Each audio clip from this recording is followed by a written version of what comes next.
El aire denso y caliente de julio en Sevilla se pegaba a la piel de Isabel Moreno como una segunda dermis. En su pequeño bajo, que era a la vez vivienda y taller en el corazón de un corral de vecinos del barrio de Triana, el único alivio provenía del lento girar de un ventilador anticuado y del frescor húmedo de la arcilla entre sus manos. Fuera, el sol caía a plomo sobre el patio encalado, arrancando destellos a los azulejos desconchados y a las macetas de geranios que colgaban de las paredes. Isabel, con el pelo oscuro y ondulado recogido en un moño desordenado del que escapaban algunos mechones rebeldes, hundía los dedos en el barro, buscando la forma que aún no existía, una forma que contuviera la maraña de sensaciones que bullían en su interior. A sus 28 años, su piel muy clara, casi translúcida, contrastaba con la oscuridad de su cabello y la intensidad de sus grandes ojos, ahora concentrados en la pella de arcilla. Este pequeño espacio, con sus estanterías repletas de herramientas, bocetos y piezas a medio coser, era su universo, su refugio conquistado con el sudor de empleos precarios desde que llegó de su pueblo para estudiar bellas artes. Amaba cada rincón, cada imperfección, la luz que se filtraba por la única ventana que daba al patio comunal. Últimamente, sin embargo, una sombra se cernía sobre la precaria paz del corral. Se llamaba Ricardo Vargas. Un hombre de unos 50 años, de piel morena y exótica, que algunos vecinos atribuían a un origen latinoamericano y otros a raíces norteafricanas, había irrumpido en sus vidas hacía un par de meses. Alto, siempre impecable con sus camisas de lino y mocasines de marca, un ostentoso anillo de oro brillando en su dedo anular, Vargas se movía por el corral con la estudiada lentitud de quien se sabe dueño del tiempo y del espacio. Había comprado el piso de arriba, y los rumores decían que también el del frente, con la clara intención de transformar el viejo corral en apartamentos turísticos de lujo. El ruido de las obras, a menudo a deshoras, ya se había convertido en la banda sonora no deseada de sus días. La primera interacción directa había sido breve, pero dejó un regusto amargo.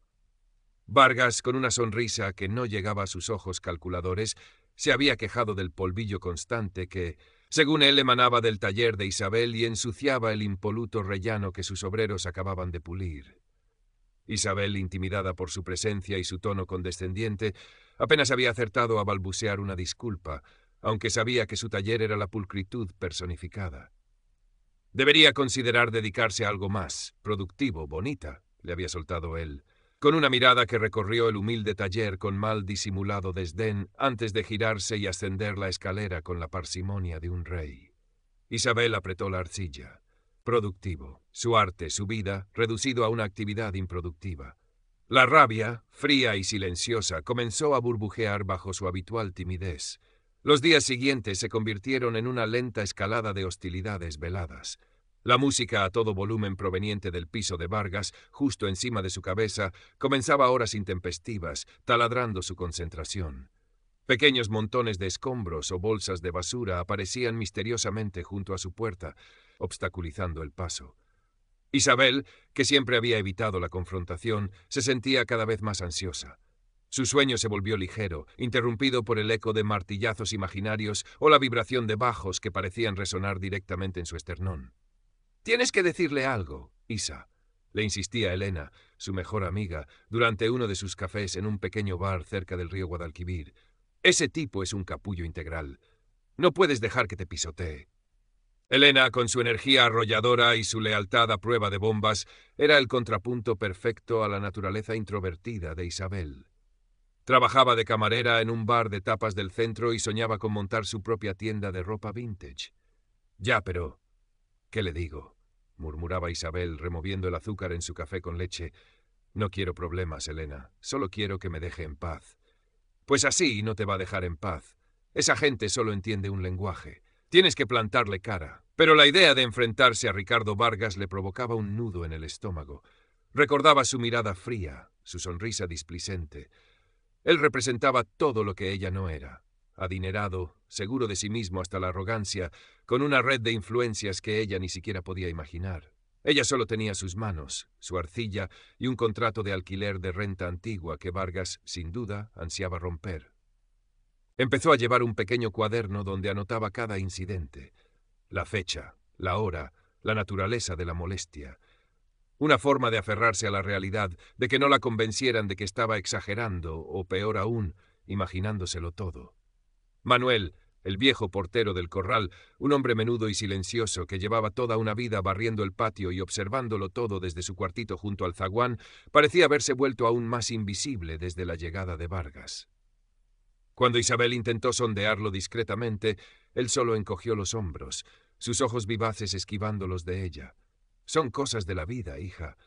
El pez grande se come al chico», dijo en voz baja, antes de seguir con su escoba, dejando a Isabel con una sensación aún mayor de desamparo. Una tarde, al volver de comprar más arcilla, encontró la puerta de su taller entreabierta. Un escalofrío le recorrió la espalda. Dentro, todo parecía en orden, hasta que sus ojos se posaron en la estantería donde reposaban sus últimas piezas, una serie de delicadas figuras femeninas esperando el horno. Una de ellas, la más elaborada, yacía en el suelo, hecha añicos. No había señales de fuerza, nada roto aparte de la figura. Parecía un accidente, pero Isabel sabía, con una certeza helada, que no lo era. Era un mensaje.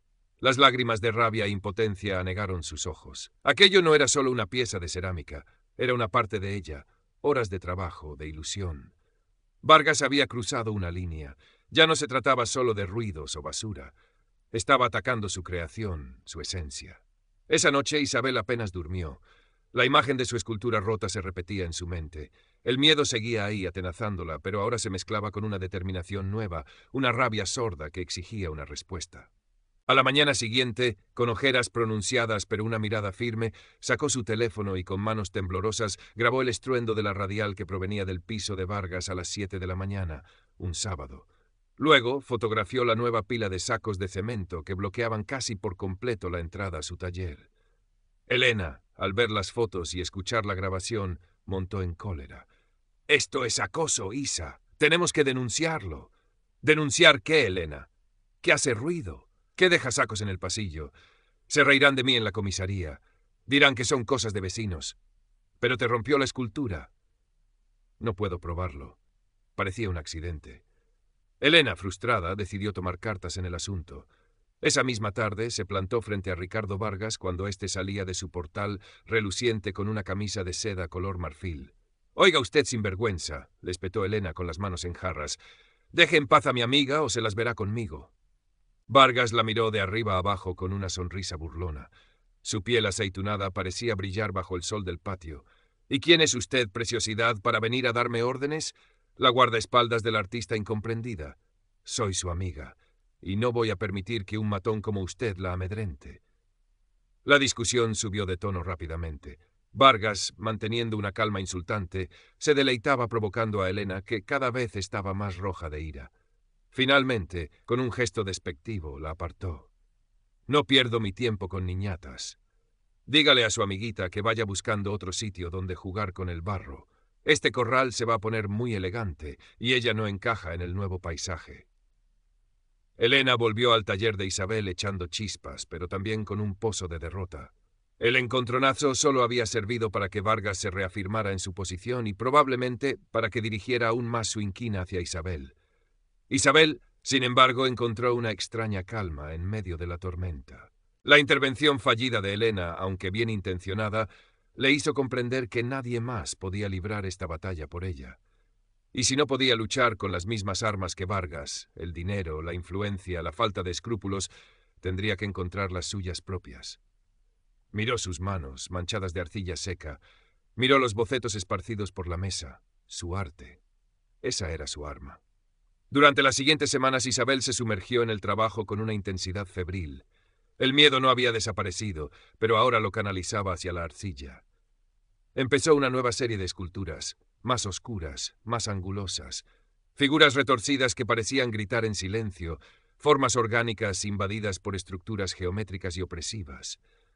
Una de ellas, la más grande, comenzaba a tomar la forma de un patio de corral, con sus arcos y macetas, pero una sombra amenazante, con los contornos vagos pero reconocibles de un hombre alto y trajeado, se cernía sobre él. Mientras trabajaba, seguía documentando. Grababa los ruidos, fotografiaba cada nueva molestia.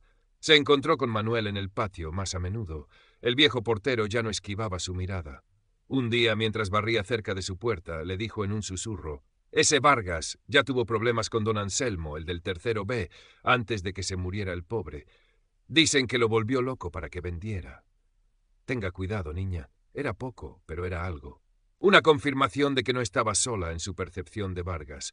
Una pequeña brasa de solidaridad en la frialdad del miedo. El verano sevillano apretaba con su calor más inclemente, volviendo el aire del corral casi irrespirable al mediodía. Ricardo Vargas, lejos de amilanarse, parecía disfrutar de la creciente tensión. Sus obras avanzaban a un ritmo frenético, y su presencia en el patio se hacía cada vez más ostentosa. A veces se sentaba en una de las nuevas y lujosas tumbonas que había instalado en su parte del rellano superior, observando a los demás vecinos con una sonrisa de superioridad, como un emperador romano contemplando a sus súbditos. Isabel continuaba su doble vida, la de artista febril en la intimidad de su taller y la de acosada silenciosa en el exterior. Su colección de pruebas crecía. Un vídeo borroso de Vargas pateando disimuladamente una de sus macetas, el audio de una conversación telefónica donde él se jactaba ante un interlocutor desconocido de cómo iba a limpiar el corral de antiguallas. Un día, Vargas dio un paso más. Isabel recibió una notificación del administrador de la comunidad, un hombre gris y asustadizo que ella apenas conocía, convocando una reunión extraordinaria de vecinos. El único punto del orden del día. Problemas de convivencia y propuestas para la mejora del edificio, presentadas por el propietario del Prinley de Ricardo Vargas. A Isabel se le heló la sangre. Sabía que aquella reunión era una trampa, una escenificación pública diseñada para aislarla y humillarla, para poner al resto de los vecinos en su contra. «No puedes ir, Isa», exclamó Elena, aterrada. «Te va a devorar». «Si no voy, será peor», respondió Isabel, con una calma que no sentía. «Le daré la razón. Pensarán que tengo algo que ocultar». Durante los días previos a la reunión, Isabel apenas comió. La ansiedad era una bestia que le roía las entrañas. Se encerraba en el taller, trabajando en su gran escultura del patio invadido, sus manos moviéndose con una precisión casi automática mientras su mente daba vueltas y vueltas. ¿Qué podía hacer? ¿Cómo podía una simple artista, armada solo con su verdad y unas cuantas grabaciones caseras, enfrentarse a un hombre como Vargas delante de toda la comunidad? La noche antes de la reunión terminó la escultura. Era la pieza más potente que jamás había creado. El patio, con su encanto decadente, aparecía casi engullido por una figura oscura y geométrica que se alzaba sobre él, proyectando una sombra que ahogaba la luz de los geranios y los azulejos. Era una metáfora brutal, pero también hermosa en su dolorosa honestidad. Con mucho cuidado la trasladó a un rincón discreto pero visible de su taller, cerca de la puerta entreabierta. La reunión se convocó al atardecer, cuando el calor empezaba a remitir ligeramente. Los vecinos fueron congregándose en el patio, arrastrando sillas de sus casas, abanicándose con periódicos o con los clásicos abanicos de pericón. Había un ambiente de expectación nerviosa. Manuel, el portero, se mantenía en un segundo plano, cerca del zaguán, observando con su habitual discreción. Ricardo Vargas apareció el último, por supuesto. Vestía un traje de lino color crema que resaltaba su bronceado y su aire de importancia. Saludó a algunos vecinos con familiaridad afectada, repartiendo sonrisas y palmadas en la espalda. Isabel sintió una arcada. Se sentó en una silla que uno de sus obreros le había reservado en un lugar preferente. El administrador, visiblemente nervioso, carraspeó y dio comienzo a la reunión. «Bien, como saben, don Ricardo Vargas nos ha convocado para tratar algunos asuntos importantes para la comunidad. Don Ricardo, tiene usted la palabra». Vargas se levantó, paseó la mirada por la concurrencia y sonrió, una sonrisa que a Isabel le pareció la de un lobo a punto de darse un festín. «Queridos vecinos», comenzó Vargas con voz meliflua casi paternalista, «como saben, he invertido mucho esfuerzo y dinero en mejorar este nuestro querido corral. Mi intención es devolverle el esplendor que merece, convertirlo en una joya en el corazón de Triana. Pero para ello necesitamos un ambiente de armonía, de, digamos, estética acorde con los nuevos tiempos». Su mirada se deslizó, como por casualidad, hacia la puerta del taller de Isabel. Lamentablemente, hay ciertos elementos que no contribuyen a este objetivo. Ruidos molestos a deshoras, olores extraños, un trasiego de materiales que ensucian las zonas comunes y, francamente, una actividad que, aunque pueda tener su encanto bohemio para algunos, no parece la más adecuada para un edificio residencial que aspira a un cierto nivel. Algunos vecinos asintieron levemente. Otros miraban al suelo con incomodidad. Isabel sintió como todas las miradas se clavaban en ella. El corazón le latía con fuerza, pero respiró hondo, recordando las horas pasadas con la arcilla, la rabia transformada en formas. Me refiero, claro está, continuó Vargas con un deje de falsa pena en la voz, al taller de la señorita Moreno. Entiendo que el arte es importante, pero quizás este no sea el lugar más apropiado para sus experimentos. He intentado hablar con ella en varias ocasiones, ofrecerle mi ayuda para encontrar un espacio más profesional, pero parece que no está dispuesta a colaborar. Mentira tras mentira. Isabel apretó los puños bajo la mesa improvisada que había sacado al patio. Por ello, y pensando en el bien común, he preparado una propuesta para que la comunidad solicite formalmente a la señorita Moreno el cese de su actividad en el edificio, e incluso, si fuera necesario, iniciar las acciones pertinentes para la rescisión de su contrato si persiste en esta actitud poco colaborativa que tanto nos perjudica a todos. Un murmullo recorrió el patio. La propuesta era una declaración de guerra abierta. Isabel vio a Elena, pálida y furiosa, a punto de saltar. Pero Isabel le hizo un gesto casi imperceptible para que se contuviera. Era su momento. Se levantó. Todas las cabezas se giraron hacia ella. El silencio se hizo espeso, cortado solo por el zumbido lejano de una moto. Con su permiso, dijo, su voz temblorosa al principio, pero ganando firmeza a cada palabra, quisiera responder a las acusaciones del señor Vargas. Vargas la miró con una ceja arqueada, una sonrisita de suficiencia dibujada en sus labios, como si le divirtiera el vano intento de la hormiga por desafiar al elefante. Isabel sacó su pequeño cuaderno y su teléfono móvil. El señor Vargas habla de ruidos molestos. Aquí tengo una grabación del pasado sábado, a las 7:05 de la mañana. Pulsó el play, y el patio se llenó con el chirrido ensordecedor de una radial. Procede de su piso, señor Vargas, y no es un hecho aislado. Tengo registradas más de 30 incidencias similares en los últimos 2 meses.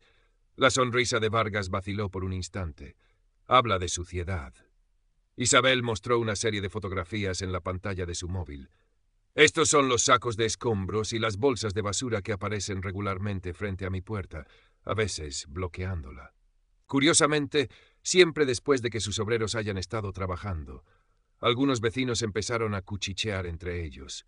La seguridad de Vargas comenzaba a mostrar fisuras, y habla de mi actividad, de mis experimentos. La voz de Isabel se cargó de una emoción contenida. Hace 3 semanas encontré una de mis piezas, una en la que había trabajado durante días, destrozada en mi taller. No había señales de robo, solo esa pieza rota. Un accidente, quizás. O quizás un mensaje. La tensión era palpable. Isabel miró directamente a Vargas. Usted no quiere mejorar el corral, señor Vargas. Usted quiere vaciarlo de los vecinos que le estorbamos para sus negocios. Usted no quiere armonía, quiere sumisión. Y yo no estoy dispuesta a someterme. Entonces ocurrió algo inesperado. Manuel, el viejo portero, que había permanecido inmóvil como una estatua en su rincón, dio un paso al frente. Todos se giraron hacia él, sorprendidos. Manuel rara vez hablaba en público. Current Part Characters, 1998, Total Characters, 1803. Perdonen que me meta, dijo Manuel con su voz cascada pero clara, dirigiéndose a la asamblea, aunque sus ojos se clavaron un instante en Vargas. Pero lo que dice la niña Isabel es verdad, yo lo he visto. Un silencio aún más profundo cayó sobre el patio. La palabra de Manuel, un hombre que conocía cada piedra y cada alma de aquel corral desde hacía más de 40 años, tenía un peso inesperado. He visto los sacos, he oído los ruidos a deshora del piso del señor Vargas. Pronunció el nombre con un matiz casi imperceptible de desdén. Y también vi cómo don Anselmo, el del tercero B, que en paz descanse, se apagaba poco a poco. La mención de don Anselmo, un anciano viudo que había fallecido hacía 1 año, justo después de venderle su piso a una sociedad representada por un testaferro de Vargas, provocó un nuevo murmullo. Don Anselmo me contó, continuó Manuel, su voz ganando una sorprendente autoridad, que este señor, señaló a Vargas con un movimiento de cabeza, lo visitaba mucho, le ofrecía dinero, luego le cortaban la luz por error, le aparecían humedades misteriosas, lo mismo que le está pasando a la niña Isabel. Don Anselmo era un buen hombre. No merecía morir de pena en una residencia, lejos de su casa de toda la vida. Las palabras de Manuel cayeron como piedras en un estanque. Vargas estaba lívido. Su estudiada compostura se había hecho añicos. Intentó farfullar una negativa, una amenaza, pero su voz sonó hueca. «¡Eso es difamación! ¡Este viejo está senil! No sabe lo que dice». Pero nadie le escuchaba ya. Los vecinos se miraban entre ellos, recordando quizás pequeños detalles, actitudes de Vargas que antes habían pasado por alto. La señora Remedios, del bajo interior, que siempre había sido la primera en quejarse de cualquier cosa, asintió vigorosamente a las palabras de Manuel. Don Evaristo, el jubilado del segundo, que hasta entonces había permanecido en un silencio temeroso, carraspeó y dijo: «Pues a mí también me pareció raro lo rápido que se fue don Anselmo, y las prisas que tenía este señor por empezar las obras». Isabel sintió una oleada de gratitud hacia Manuel. El anciano, con su inesperada valentía, había cambiado el curso de la reunión. No solo había corroborado su historia, sino que la había conectado con un patrón de comportamiento, con una injusticia pasada que resonaba profundamente en la memoria colectiva del corral. Aprovechando el desconcierto de Vargas y el cambio en el ambiente, Isabel hizo un gesto hacia la puerta entreabierta de su taller. «Si me permiten, hay algo más que quisiera mostrarles». Con la ayuda de Elena, que se había acercado rápidamente a su lado, sacó al centro del patio su última escultura, el corral invadido. La luz del atardecer, ahora más suave, incidía sobre las formas de arcilla, resaltando el contraste entre la belleza frágil del patio y la opresiva oscuridad de la figura amenazante. No hubo necesidad de explicaciones. La escultura hablaba por sí misma, un testimonio mudo pero elocuente de la lucha que se estaba librando en aquel pequeño universo. Los vecinos la contemplaron en silencio, algunos con asombro, otros con una comprensión nueva en sus ojos. Vieron reflejada su propia vulnerabilidad, pero también la resistencia silenciosa de Isabel. Ricardo Vargas miraba la escultura con una mezcla de furia e incredulidad. Su plan se había desmoronado. En lugar de aislar a Isabel, había conseguido unir, aunque fuera momentáneamente, a una comunidad que hasta entonces había permanecido fragmentada por el miedo y la desconfianza. Intentó hablar de nuevo, de recuperar el control, pero sus palabras se perdían en el murmullo creciente de los vecinos, que ahora comentaban abiertamente entre ellos, ignorándolo. La reunión se disolvió en un caos ordenado. El administrador, balbuceando excusas, dio por terminada la sesión. Los vecinos recogieron sus sillas, pero esta vez los corrillos se formaban con una energía diferente. Había indignación en sus voces, pero también una chispa de algo parecido a la determinación. Ricardo Vargas, por primera vez desde que había llegado al corral, parecía pequeño, descolocado. Lanzó una mirada cargada de odio a Isabel y a Manuel, y luego se retiró a su piso con un portazo que resonó en todo el patio. Elena abrazó a Isabel con fuerza. «¡Lo has conseguido, tía! ¡Has estado increíble!» Y Manuel, menudo crack. Isabel, agotada pero con una extraña sensación de ligereza, sonrió. Miró a Manuel, que se acercaba a ella con su habitual parsimonia. «Gracias, Manuel», dijo, con la voz aún temblorosa por la emoción. No tenía por qué hacerlo. Ha arriesgado mucho. Manuel se encogió de hombros, aunque una leve sonrisa asomaba a sus labios arrugados. Alguien tenía que decir: «Basta, hija. Ya está bien de agachar la cabeza. Don Anselmo se lo merecía. Y usted también». En los días siguientes, el ambiente en el corral cambió. El acoso directo de Vargas cesó por completo. Ya no había ruidos intempestivos, ni basura misteriosa, ni comentarios despectivos. Seguía en su piso y las obras de sus apartamentos continuaban, pero su actitud era diferente. Evitaba cruzarse con Isabel y con Manuel, y cuando lo hacía, su mirada era esquiva, desprovista de su antigua arrogancia. Había perdido la batalla por el control del patio, al menos de momento. La comunidad, alertada y unida por la revelación de Manuel y la valentía de Isabel, ya no era tan fácil de manipular. Isabel volvió a su taller con una energía renovada. La experiencia la había marcado, pero también la había fortalecido. Siguió trabajando en sus esculturas, pero ahora había una nueva luz en ellas, una mezcla de la fragilidad que había sentido y la fuerza que había descubierto en sí misma y en los demás. Una tarde, mientras modelaba una nueva pieza, Elena entró con 2 vasos de cerveza fría. «Brindemos», dijo con una sonrisa radiante, «por la artista residente y su guardián silencioso». Se sentaron en el umbral del taller, contemplando el patio. El sol de la tarde doraba las paredes encaladas y el aroma de los jazmines de la señora Remedios flotaba en el aire. Manuel barría con calma cerca del zaguán y les dedicó un leve asentimiento de cabeza. —¿Crees que se ha acabado de verdad? —preguntó Isabel en voz baja. Elena se encogió de hombros. Con gente como Vargas nunca se sabe. Pero le hemos parado los pies, Isa. Le hemos demostrado que no puede hacer lo que le da la gana. Y eso, amiga mía, es una gran victoria. Isabel asintió, una pequeña sonrisa dibujándose en sus labios. Quizás Elena tenía razón. No había ganado una guerra, ni había recibido una compensación económica por el daño sufrido. Vargas seguiría siendo rico y poderoso fuera de los muros de aquel corral, pero había defendido su espacio, su trabajo, su dignidad. Había encontrado su voz, no en los gritos ni en la confrontación directa que tanto temía, sino en la persistencia silenciosa, en la fuerza de sus convicciones y en el inesperado poder de su arte. Y sobre todo había descubierto que incluso en el lugar más humilde, la solidaridad y el coraje podían florecer y hacer frente a la arrogancia del poder. Miró la escultura del patio invadido, que ahora ocupaba un lugar de honor en su taller. Ya no le parecía solo un símbolo de opresión, sino también de resistencia. Una prueba de que a veces las batallas más importantes se ganan con la arcilla entre las manos y la verdad en el corazón. El calor de Sevilla seguía siendo intenso, pero ahora, para Isabel, el aire del corral parecía un poco más ligero, un poco más respirable. Había paz, una paz conquistada. Los meses que siguieron no fueron un camino de rosas idílico, pero la atmósfera opresiva se había disipado. Ricardo Vargas terminó las reformas de sus pisos y los convirtió, como era de esperar, en lujosos apartamentos turísticos. El trasiego de maletas y de caras nuevas y efímeras se hizo habitual en el corral, trayendo consigo un tipo de ruido diferente, más impersonal, menos dirigido. Pero Vargas ya no se pavoneaba por el patio con aire de conquistador. Se limitaba a gestionar sus negocios, y sus interacciones con los vecinos antiguos eran escasas y meramente funcionales. La derrota moral en aquella reunión había dejado una marca. Isabel, por su parte, encontró un nuevo ritmo. La publicidad indirecta que le había supuesto el incidente Vargas, como lo llamaban algunos vecinos con una mezcla de sorna y respeto, atrajo la curiosidad de una pequeña galería de arte del barrio de Santa Cruz.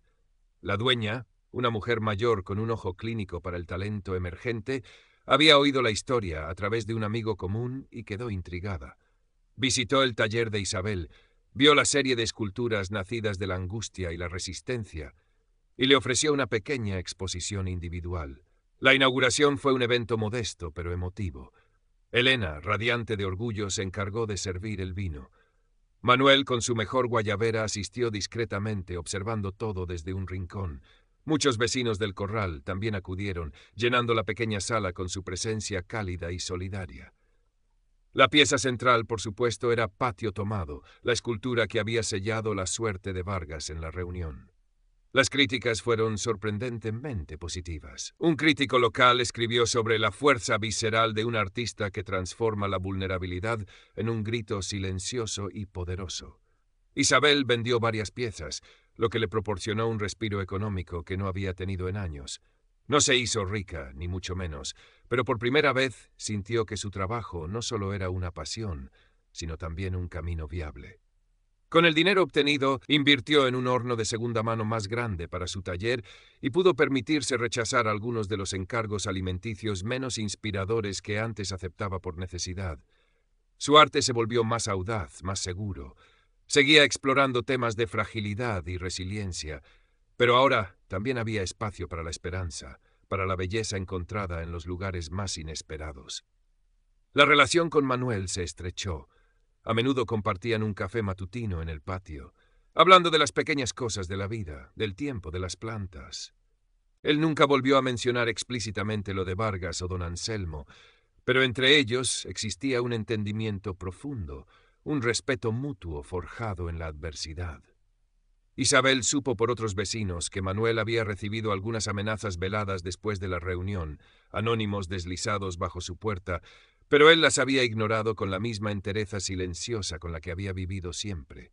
Elena seguía siendo su gran apoyo, su ancla a la realidad más terrenal y divertida. Juntas celebraban cada pequeño logro y juntas capeaban los días más grises. Un año después de la fatídica reunión, Isabel estaba sentada en su taller, trabajando en una nueva escultura. Era una figura femenina, erguida, con las manos abiertas, como si ofreciera algo al mundo. La luz de la mañana sevillana entraba a raudales por la ventana, iluminando las partículas de polvo que danzaban en el aire. El ruido del corral era el de siempre, el murmullo de las conversaciones, el llanto de un bebé, el arrastrar de la escoba de Manuel, el tintineo de las tazas en el bar de la esquina. Ya no había taladros a deshoras ni música estridente proveniente del piso de arriba. Ricardo Vargas seguía siendo su vecino, un recordatorio constante de que el poder y la arrogancia existían, pero ya no era una sombra que oscureciera sus días. Había aprendido que la verdadera fortaleza no residía en la ausencia de miedo, sino en la capacidad de actuar a pesar de él. Que la voz de uno, por pequeña que fuera, podía resonar con fuerza si se alzaba con verdad y convicción. Y que a veces, en los patios callados de un viejo corral, entre geranios y azulejos desconchados, se libraban batallas silenciosas que definían no solo el destino de un espacio, sino la esencia misma de la dignidad humana. Isabel Moreno, la artista del bajo, había encontrado su lugar, no solo en el corral, sino en el mundo. Un lugar construido con arcilla, coraje y el apoyo silencioso de una comunidad que había despertado. Su arte era su voz, y ahora esa voz sonaba más clara y firme que nunca. El verano siguiente el calor volvió a apretar con la misma intensidad sobre los tejados de Triana. Isabel recibió una carta inesperada. Era del Ayuntamiento de Sevilla, del área de cultura. Alguien, probablemente la galerista que la había apoyado, había presentado su trabajo a un pequeño certamen para artistas emergentes de la ciudad. La carta le comunicaba que había ganado una mención honorífica y una pequeña beca para desarrollar un nuevo proyecto. La noticia la llenó de una alegría tranquila y profunda. No era un gran premio, pero era un reconocimiento, una señal de que su camino, aunque difícil, iba en la dirección correcta.